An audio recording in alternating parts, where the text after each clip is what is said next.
Insiden kecelakaan kembali terjadi.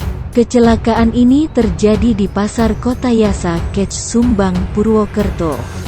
Video dibagikan oleh akun @andreli pada tanggal 7 November tahun 2021. Pada postingan akun tersebut tertulis, kendaraan menabrak beberapa pedagang.